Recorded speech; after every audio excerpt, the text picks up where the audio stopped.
TikToker স্ত্রী মা হয়েছেন আর এ নিয়ে ফেসবুকে এলাহি কাণ্ড করে বেড়াচ্ছেন সেলুন ব্যবসায়ী স্বামী। কারণ তারা এখন আয় করছেন কারি কারি টাকা। অভাবের অন্ধকার থেকে উঠে আজ জ্বলজ্বল করছেন সফলতার আলোয়। অথচ এক সময় তাদের জীবন হয়ে পড়েছিল দুর্বিষহ।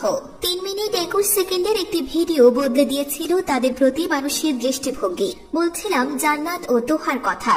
জীবনের সকল কঠিন পরিস্থিতি পেরিয়ে এই দম্পতি এখন যাপন করছেন স্বপ্নের জীবন। জান্নাতের জন্মের পর তার মা একটি স্কুলে চাকরি পায়। সন্তানকে রেখে প্রতিদিন পড়াতে যেতেন ছাত্রছাত্রীদের।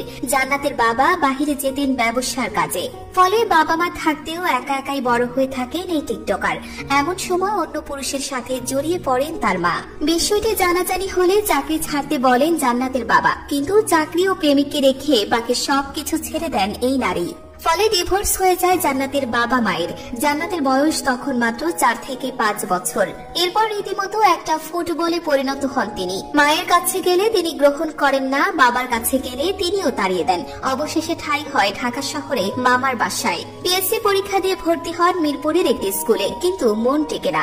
কারণ হৃদয়ের এক কোণে সারাক্ষণই বাবা মায়ের আদরের অভাব। কারো প্রপার গাইডেন্স ছাড়াই বড় হতে থাকেন জান্নাত। হাতে ফোন পেয়ে গোপনে শুরু করেন টিকটক করা। ইনস্টাগ্রামে পরিচয় হয় আরেক টিকটকার তোহার সঙ্গে। শুরু হয় প্রেমের সম্পর্ক। মামার বাসায় শান্তি পেতেন না জান্নাত। তিনি চেয়েছিলেন নিজের জীবনটা গুছিয়ে নিতে, কিন্তু পরিবার চাইতো বড়লোক ছেলের সঙ্গে বিয়ে দিতে। ফলে মাত্র 16 বছর বয়সে বাসা থেকে পালিয়ে যান জান্নাত। চিরদিনের জন্য হাত ধরেন 19 বছরের তোহার।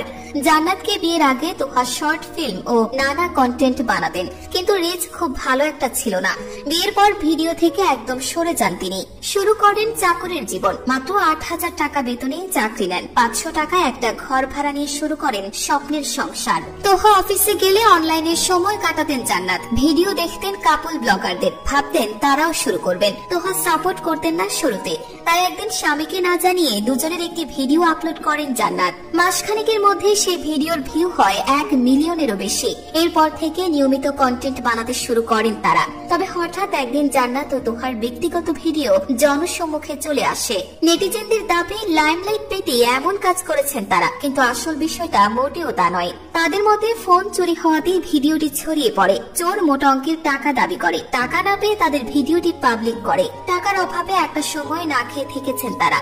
অন্তরঙ্গ ভিডিও ছড়িয়ে পড়ায় পার করেছেন কঠিন সময়। সেখান থেকেই ঘুরে দাঁড়িয়েছেন জান্নাত তোহা। এখন লাখ লাখ টাকা ইনকামের স্বপ্ন পূরণের পথে। কন্টেন্ট ক্রিয়েশন এবং সেলুন ব্যবসা থেকে প্রতি মাসে আয় করছেন লাখ লাখ টাকা। স্বপ্ন দেখছেন সন্তানকে নিয়ে জীবন আরো সুন্দরভাবে গুছিয়ে নেওয়ার।